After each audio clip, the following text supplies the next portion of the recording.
Welcome to the Customer Wins podcast, where business leaders discuss their secrets and techniques for helping their customers succeed and in turn grow their business.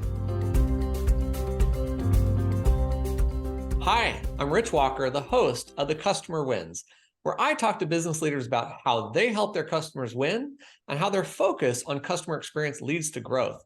Some of our past guests have included Robert Kirk, the CEO of Energen Data, and Tamara Williams of the Williams Consulting Group. Today, I get to speak with Chuck Failla, founder and CEO of Sovereign Financial Group. And today's episode is brought to you by Quick, the leader in enterprise forms processing. When your business relies upon processing forms, don't waste your team's valuable time reviewing the forms. Instead, get Quick. Using our Form Extract API, simply submit your completed forms and get back clean, context-rich data that is 99.9% accurate. Visit quickforms.com to get started. I'm excited to introduce today's guest. Chuck has been a financial advisor for more than 25 years. He started in the early 90s as a cold calling cowboy in New York City selling individual stocks. In 1999, he went independent by opening an independent branch of Raymond James Financial and earned a CFP designation. Chuck's practice has since evolved into what is today Sovereign Financial Group, Inc., an SEC-registered RIA. With offices and advisors in the Northeast, Florida, and Colorado, Sovereign is one of the fastest-growing RIAs in the country. Chuck is also the director of Sovereign Advisor Solutions, a division of Sovereign Financial Group, which helps advisors transition to RIA by offering a comprehensive plug-and-play solution for going independent. Chuck currently serves on the board of directors for the FPA of Connecticut, and he's the host of Go RIA podcast with Investment News. Chuck, welcome to the Customer Wins. All right, Rich, thanks a lot for having me. I've been really looking forward to this for the past couple of weeks. It's good to be here. Me too. Look, if you haven't heard this podcast before, I talk with business leaders about what they're doing to help their customers win, how they've built and deliver a great customer experience, and the challenges to growing their own company. Chuck, I want to understand your business a little bit better. How does your company help people? Sure. So there really are two different groups of people that we help. We have really two sets of clients. We have, the end client, Sovereign Financial. We are a registered investment advisory firm, very heavy focus on financial planning. So we have individual clients and some small to mid-sized businesses and nonprofits, and we help them do their financial planning, and we use that financial plan to dovetail into their asset management, like many other advisors. But over the past, over the past 3 years, we now have another set of clients, and those are our financial advisors that have tucked in with us. About 2.5 years ago, it was myself and essentially a junior partner. And in the past 2.5 years, we're proud to say we've grown to 15 advisors and approaching $750 million under management now, up from about 120 million. So we're not a huge firm by any measure, but we're not tiny, but we've certainly grown quite a bit. And we're really proud of that. So the other set of clients, as we see them, and we refer to them as such, are the advisors that have placed their trust in us to help them support their clients. So I really wear two hats. So I work as a financial advisor every day. I'm actually in our New York City office right now. And right after this podcast, I've got a client visiting me in the office, although we're doing a lot of Zooms these days, but we still have some that like coming into the office, which makes me feel good because I write some pretty big checks for this New York City office sometimes. So it's good to actually get some use out of it. And then I also run Sovereign Financial. So I really wear those two hats. And as part of that, I serve two different types of clients, right? The financial planning and investment management end clients, but then also the financial advisors that have tucked in with us. We serve them and provide them the platform and whatever they need, infrastructure, to help better, more efficiently serve their clients as well. So first of all, I want to say congrats, because when I was an advisor back in the year 2000, I joined my mentor and we grew the business over 2 years from 20 million under management to 40, which we were super happy about. But to go up to $750 million, you have broken boundaries, and not just you yourself doing it, but you decided to bring on other people to help you grow this firm. So I'm curious, what was the breaking point in your mind where you said, I've got to add more people. I've got to actually now serve advisors, not just my clients. What were you thinking at that point? Sure. So that ties into when I made the decision to drop my 7 and my 24, right? So those kind of came hand in hand. So I started Sovereign Financial, the RIA, back in 2019. And about 2 or 3 years prior to that is when I started giving some thought of going RIA, which is a topic very dear to me. And I was reflecting on my business, and it became clear to me I just don't drop any tickets, right? I'm not doing any commission business. So if I'm not doing commission business, why am I subjecting myself to FINRA oversight? I've always liked to do marketing. One of the earliest successes I guess I've had in the media world was I was a contributor for the New York Daily News. I was one of the 12 money pros. Hmm. And that was great up until it became impossible to do because every time they called me for a quote, what do I have to do? I have to write it up, send it to compliance, wait for them to come Oh, back. right. Daily News is like, TikTok. We can't be waiting this long. We call you at 3 o'clock because something happened in the market. We need kind of a response. So it wasn't even so much that I dropped my 7 and 24 to avoid compliance, but I just wanted compliance to be more efficient so I could do Hmm. more work in the media. And the ancillary benefits, of course, is a higher payout and more flexibility on the investments I can use and the platform I can build. And when I made that decision, I realized even back then that to be a successful RIA, you need to have some level of scale, right? It's you can do it as a 1 or 2 person shop, and I'm a big advocate for that, right? As you know, I host that podcast and franchise with Investment News called Go RIA, and something I've said many times and truly believe is if you have a laptop and a dream, you can set up your own RIA. Absolutely, positively. But to get it really set, you generally need some scale. So when I Hmm. decided to drop my 7 and 24 and set up Sovereign as an RIA, I went into that knowing I would want to get it up to at least a billion, uh, maybe 2 billion. And that's kind of our target right now. Nice. Yeah, no, that's a really tough decision, but also critical to your path and that you were on. You didn't just want to sit back. So as you've grown and now you have these two different types of people to serve, Mhm. how are you balancing that? I mean, as a firm, how are you making decisions where to put time and money and technology to serve the advisors versus your end clients? Yeah, that's a great question. So the one thing I'm really proud of is over the past 20 plus years, I've really developed a very um, efficient way of managing our clients' business, right? So Hmm. it's very process oriented, but also very customized. And we're actually in the process of trademarking this. And we call it TAMI, right? We all know what a TAMP is, TAMP. We have a TAMI, TAMI, right? And TAMI stands for Time Horizon Asset Management Integration. So we're a very big financial planning shop. We happen to use eMoney quite a bit, but also works with Right Capital or any cash flow based financial planning system. And it allows us to really dive deep into the client needs, right? And essentially, the cash flow plan boils down to how much money do they need and when do they need that, right? How much money do they need for a down payment? When will that be? How much money do they need to educate the kids and when will that be? How much money do they need for retirement? When will that be? So on and so forth. And then we're able to see exactly year by year by year how much money is coming in, how much money is going out, and we solve for how much money they need to withdraw. Then, with that series of cash flow withdrawals, we literally just send that to our trading desk and they put that into the TAMI system. And it allows us to create, and I hate using this term bespoke, but it is pretty bespoke. It's certainly custom because we have a building block of 4 basic models: our 1 to 2 year model, 3 to 5, 6 to 10, 10 plus. So the cash flow analysis tells us how much should go into the 1 to 2 year model, into the 3 to 5, 6, 10, 10 plus. So even though those 4 basic models, the 1 to 2, 3 to 5, 6 to 10, 10 plus, are all the same, every single client, every single household has a different allocation to the 1 to 2, 3 to 5. So it's very customized to that household, but yet it's built on a modular building block system. So that allows me to run my book of business, which is about 200 million, very, very efficiently. That coupled with the fact where I'm not taking on that many more individual clients anymore, um, that allows me to control what I need to do as a financial advisor, and that gives me the time to run Sovereign. And then running Sovereign has become So easier. let me ask you a question really quick, Sure, I'm because sorry. you said something really important that I want to make sure the listeners heard here. To create a bespoke solution, you created a strong process structure. Yes. So when I think about a great customer experience, bespoke is a really nice experience. You're getting what's special to you, unique to you. You're getting your unique needs met. And that's really hard to execute on.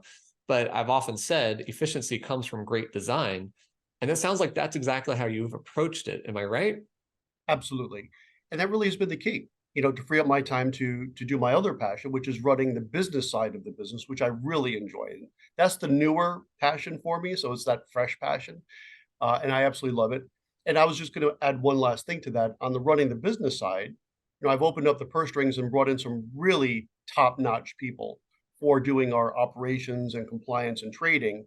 So really all I do these days for Sovereign is really set the direction and what I would like to have accomplished. And we now have the scale where I can afford the right team to get all that execution done. So it doesn't take that much time for me to run the firm anymore. So I really spend my time doing the media stuff, which I love, and focusing, of course, on my core personal clients. Yeah, that's incredible. Do Mhm. you feel like you'll ever give up your clients and just focus on building the business, or? No, it'll be just the opposite. I've been giving this a lot of thought. And one of the next hires we're going to make, and this is probably 2 to 5 years from now, will be a president, right? Someone to Mhm. really run the firm. And at that point, our trajectory will be pretty well set. And I will extract myself almost entirely from the day-to-day running of the firm. And I'll just run my personal book of business, which are at this point, these are all friends, right? I mean, these are people that Yeah. have been to my wedding, that I've gone on vacation with. So I mean, not a bad retirement job to, spend my golden years advising and delivering service to people who are truly now friends, and then let someone deal with the day-to-day operations, when there's this occasional glitch of the trading system. That part I would remove myself from probably in about 2 to 3 years. So you made me just think of something I think would be an incredible mindset for how to build a company correctly. Become a customer of your own company. Because that's what you're saying, right? Yeah, You yeah. would just become an advisor and a customer of Sovereign, let somebody else run it, knowing it's being run so well that it's serving you well. I mean, that's such an incredible mindset. I mean, I wish I could use my own software. Well, I don't. I don't like filling out forms, but actually, I wish I could use it every time somebody gives me a form. And oftentimes I do actually use it for that reason. But nonetheless, I think that's an incredible mindset that you're building here. So let's go back. Do you have any kind of metrics in your mind that you use to measure whether you're truly delivering customer success or building a great experience? How are you measuring this type of success for you? That's a great question, and that's actually on our roadmap. We've been using that term now, like a real big company. We have a roadmap now on things we want to do, and that's on there. So right now, it's very subjective and anecdotal, right? Talking with clients, are you happy with stuff? And fortunately, everyone seems to be. But we're going to start instituting more institutionalized surveys, right? Hmm. Which could be anonymized. Anonymized, is that correct? Not I think so. anonymized. Anonymized. Anonymous. Be kept secret. We'll protect your privacy if you want to say something that's maybe not, interesting. Not what we would want to hear. We don't want to hear bad things, but we need to hear those bad things. That's Right. how I put it, Right. even with our internal staff. If there's something wrong, I don't want to hear it, but I do need to hear it. And we're going to do that with our clients. And then the next part of the rollout for this measuring client experience is going to be every time we have a request, send me money, change the beneficiary. When that request is done, and we funnel this all through our Salesforce, they'll get one of those emails saying it's done. It'll have, and you've probably seen this, like the smiley faces, were Right. you like ecstatic? Was this a fantastic experience, or was this horrible, or was it somewhere in between? And then we're going to feed that back to our support team, right? So today, and we want to be able to see this in real time, you know, 90% of the people were ecstatic, 5% were happy, and then 5% we need to talk about, right? That type of thing. Right. At least we hope that's what the metric will show. But we're going to start really quantifying it. But right now, it's more just subjective. Now, I got to tell you, the power of what you're taking on is so important. We have been running CSAT, customer satisfaction scores, for the past couple of years, Mm. and it's based on that same thing. The email after the service was provided goes out saying, "Smiley face, how do you judge our service?" And we say 75 is a minimum standard for us. 75% success. We're typically 85 to even 98% success. But like yesterday, my team told us we started doing an NPS score of individual users instead of big enterprises. And anybody who's not happy, they immediately are following up with it. They're Mm. asking, tell us, what are we doing wrong? How can we make this better? And I think that mindset of tracking it and then trying to seek to understand what happened is how you truly improve your customer experience. Absolutely. So switch to the advisor side then. If you're bringing on advisors, what's the attraction to your firm and how do you ensure that they stay attracted to your firm and want to keep working there? Yeah. It's really the same philosophy that we have with our investment clients and our financial planning clients, and it's deliver value. We are just really dialed in on delivering value, not sizzle, but the steak, right? Provide good value added opportunities with our various add-ons. We have an in-house TAMP, which is like 5 basis points, right? We do it not for profit. It's really just another way to look at the way we're structuring our value proposition for advisors. It's like a cooperative, right? So Mm-hmm. we definitely make money on it. It's a profit center for sure. But a lot of our add-ons, so we do client service by the hour, like an ad hoc client service support team. We do an in-house turnkey asset management program. We do in-house direct indexing. We have we have a PEP, a pooled employer plan, which is a really interesting new 401k type of solution. And if you go on our website, you'll see we call it the 401k for advisors that hate 401ks, right? And Nice. that's a whole other kind of topic. But we provide a lot of good things at a very reasonable price. I mean, it's not rocket science, and I compare that against other firms, not only in our industry, but other firms that are just really a lot of sizzle. But when you really do the analysis, what am I getting for what I'm paying for? You got to sell those people to come to your firm. We Yeah. like to expose people to Sovereign and then let the people that recognize the value proposition and also if it's for them, right? We won't be a fit for everyone. And then once they're with us, like with a regular financial planning client, the hard part is to get a client. The hard part is to get an advisor. Why not work as hard to keep them? And we do that. And I think that's Right. been one of the keys for the success we've had over the past, few years. No, that's awesome. One of the things I think about if I were in your position of saying, I'm going to go from the Chuck Failla brand to the Sovereign brand with multiple advisors, is how do you make sure those advisors are delivering the same quality, the same type of experience that you've been delivering? Maybe it comes back to that process approach that you talked about. Is that it, or what else are you doing? It is, in fact, and we're rolling that out for other advisors to use, right? The TAMI system, which I love. But what we're going to do is we're going to look at this in two ways, and this really ties into our compliance. And I'm not sure how into the weeds on this you necessarily want to get, because I can get into the weeds on this. I don't But know. we basically have two ways of looking at how are we dealing with this client, right? And there's got to be an answer to the question, and that question is, why am I allocated this way? Hmm. Right? And the answer cannot be, well, this client's been in a 60-40 mix for the past 15 years, and that's where they stay. That's a bad Right. answer, right? So then what are you getting paid for, right? Just to take them out to lunch twice a year? That doesn't seem like it's worth $15,000 to me, for a Hmm. 1.5 or $2 million household. So we look at it in two ways. There's the TAMI system, which again is based on utilizing something like an e-money or a right capital. We're agnostic to the ultimate program, or it could even be a spreadsheet, right? As long as you are having that conversation and can discern from the client how much money does the client need in 2023, 24, 25, all the way through, then that works perfectly of dovetailing that with our TAMI system, time horizon asset management integration. The other way would be more of a riskalyze approach, right? Those are our two main vendors uh, and partners when it comes to planning or risk management. So maybe someone doesn't want to go through the exercise of doing the time horizon. Well, at least let's talk about risk so you know what's going on. And then all the advisor needs to do is pick a number between 1 and 5, right? One is capital preservation, two is conservative, moderate, aggressive, speculative. And then that will fit into a band within the riskalyze numbers. And that's been working really well too. So we give our advisors the opportunity to do one or the other, right? One's a little more simple, a little more straightforward, perhaps picking a number between 1 and 5. It doesn't get much easier than that. But again, it's also ties you in with the client. So the client's part of that conversation. So as Hmm. their needs evolve, as their risk appetite evolves, so can their risk number.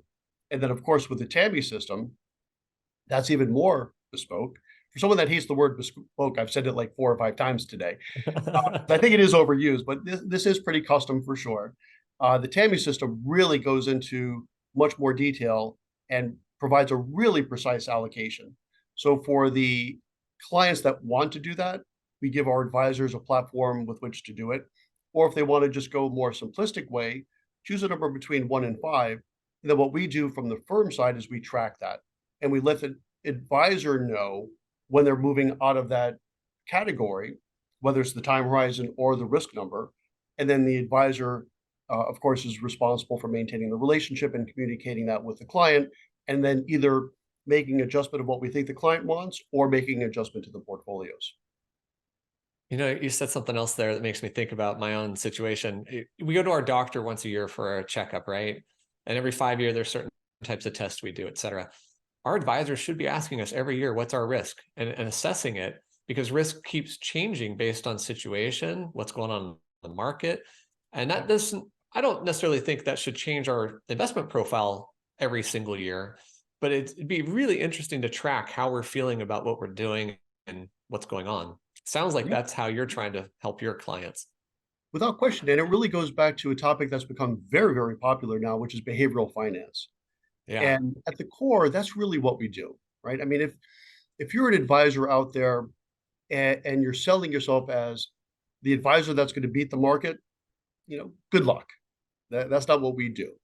I wouldn't recommend too many advisors doing that unless you want to get new clients every single year, because at some point you're going to be wrong. But instead, what we do is really manage the behavioral finance, keep those clients invested when they should but want to not, right? That type of stuff, that's the value add. And then making sure the portfolio is rebalanced properly and you have good investment choices and a nice mix.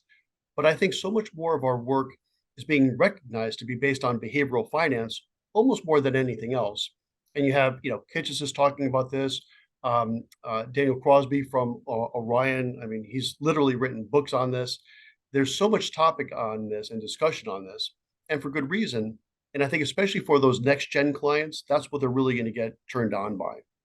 Yeah, for sure. All right, let me switch gears a little bit. I want to ask you a slightly different type of question.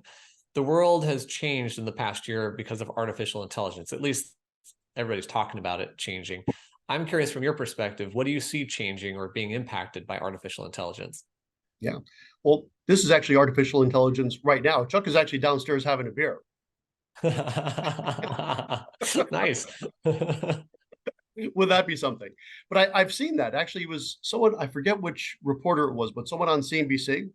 They had not only just the text, but the voice and the image was all AI generated. And I tell you what, it was difficult to tell the difference. It was pretty impressive. But If this you actually, want, yeah, if you want to see something frighteningly amazing, do a search for this. There are now sales chatbots. I think one's called Air AI, and it will close deals on the phone. It'll cold call people who have gone through your funnel. Maybe they filled out a form. I listened to one of them sell a guy on a Tesla. Another one sell him on an iPhone. It was unbelievable how good the sales engineering behind this, and it's 100% bot, 100%. So, I mean, I think about that kind of stuff. You're right. I mean, we could be AIs talking to each other for all we know. that's right. Wouldn't that be something? And really pretty sad that the podcasts are now just our AI avatars or whatever they would be, and we're off somewhere doing something else, which I guess has its benefits, but I don't know how I feel about that. I'm not there yet, Chuck. I'm not. Yeah. But I tell you what, it's a real deal. So we have not implemented a lot of it at our firm.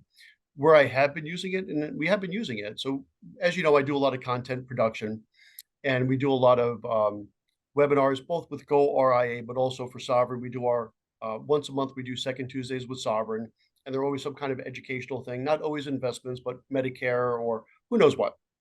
Yeah. And each one of those needs a brief description, right? And I write a lot, and I'm pretty comfortable writing.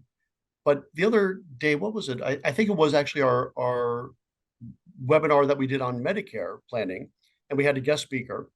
And I just went into Chat GPT, and it said, write me, a 400-word description on a Medicare webinar. And I was like, well, I'll just edit it, and it'll just kind of speed it up. There's nothing to edit. It was spot on. I mean, it was Wow. really, really good, and not just factually correct, but the writing was good, right? So Nice. that's kind of neat. I believe it's Orion that's coming up with something or has already come up with something where it would actually analyze two portfolios, which we do all the time, talking to a prospective client. And then you have to write down, here's why I think this model might be better than that model. But now, and I haven't looked at this yet, so I can't attest to how good it is or not. But my understanding is you basically upload the current portfolio and upload what you think a better portfolio would be, and it will actually come up with the verbiage, in regular language on why this portfolio might be better. That's a pretty cool use case. Yeah. And I suspect with any other new technology, there's going to be a lot of use cases that we're not even thinking of yet, but it's a real technology. It's amazing what it could do. Oh yeah. I was actually using it just before we started this session. Yeah, Um, look, we're gonna have to wrap this up, and I have another question for you. But before we go there, what's the best way for people to find and connect with you? sure. Well, I'm all over social media, right? LinkedIn is probably the one I'm most active with. There are not too many Charles Faillas out there. So if you just put Chuck Failla or Charles Failla into LinkedIn, you'll find me pretty quickly.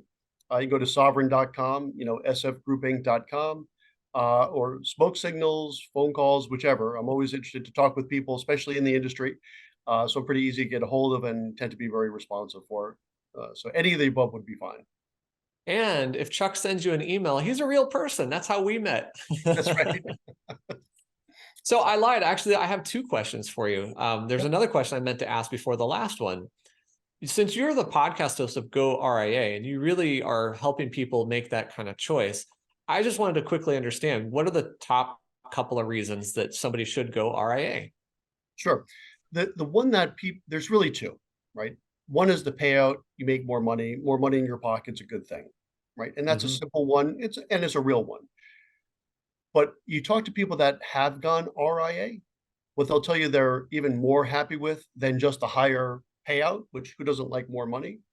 But if you talk to people that have gone RIA, what they will tell you is the freedom to run your business as you want, to have investments that you want, to have the technology that you want, to do the marketing that you want, right? So I was at FPA National last week, as Rich, I know you know, and I was doing all these live streams. That would never ever happen in a broker dealer environment. Certainly not a wirehouse type environment. Could you imagine the compliance? What they would say? I want to do complete unscripted live streams 7 times a day. Be Yeah. like, no shot. So Yeah. the two biggest reasons, higher payout, more money in your pocket. And that's usually what people will say as they're going RIA. But once they have gone RIA, they're going to say the money's great. The freedom of running your business how you want is even better. That's actually one of the reasons I stuck with the software company Quick versus staying a financial advisor.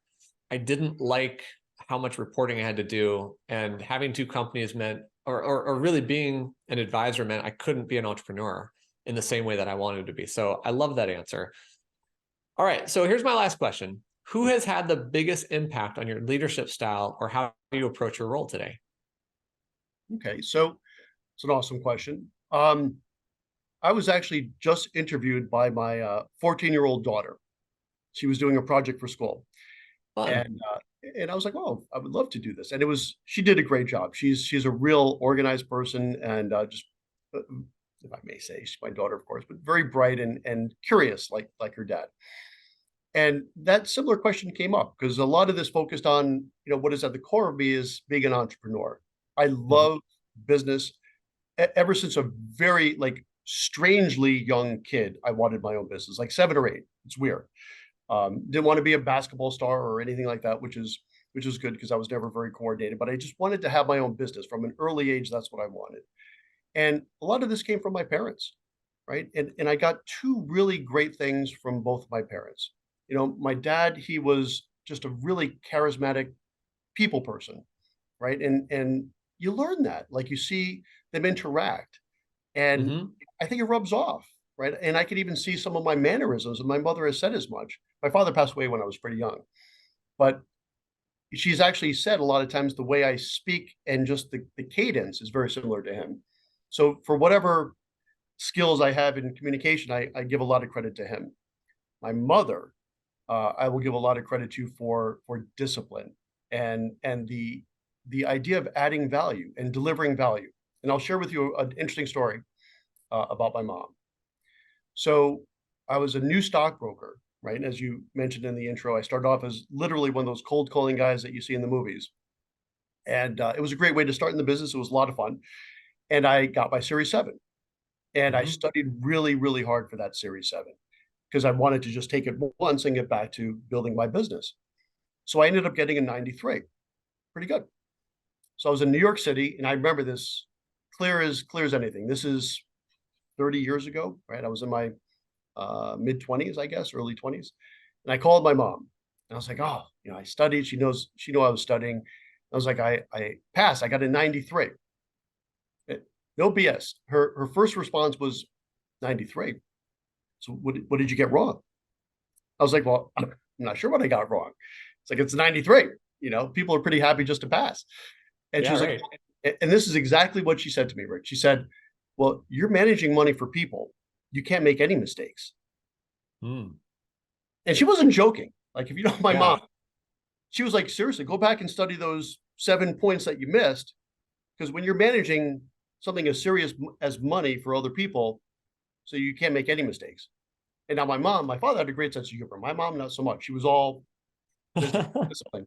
She was serious as heck when she said that. But growing up that way gave me the discipline that you need and the mindset to deliver value, proper value, earn money for sure. My mom's right off the boat. We're first generation. I'm a first generation uh, American, and you have that immigrant work ethic, which I think is a wonderful thing about our country to have, and hopefully we don't Yeah. lose that. And yeah, so I credit both of them for different reasons. But the idea of always delivering value and making money for sure, but making sure you're doing something to earn that money, that's 100% mom. I love that. I love that. And I'm glad I asked this question because it's near and dear to my heart. I started this company with my mom, Hmm. and she's been an incredible influence on me as well. Now, Chuck, it's been so great talking to you. I have to say thank you to Chuck Failla, CEO of Sovereign Financial Group, for being on this episode of The Customer Wins. Go check out Chuck's website at sfgroupinc.com, as in Sovereign Financial Group Inc.com. And don't forget to check out Quick at quickforms.com, where we make processing forms easy. I hope you enjoyed this discussion. We'll click the like button, share this with someone, and subscribe to our channels for future episodes of The Customer Wins.